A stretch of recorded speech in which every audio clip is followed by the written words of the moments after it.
The garden. We have each been given a garden with fertile soil and seeds planted in the soil. I believe those seeds are gifts from God. It takes time to figure out what those seeds will become. In order to see the harvest of the seeds, we must diligently and consistently water them, ensure they are getting the required sunlight, and be wary of weeds. The catch is we don't initially know which seeds are plants and which are weeds. It takes time and focused effort to fully understand your garden. Too often, we get caught up focusing on our neighbors' gardens rather than taking care of our own. We can ask questions, learn gardening strategies from our neighbors, even borrow gardening tools.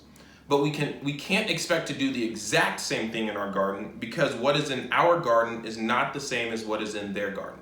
This is stewardship.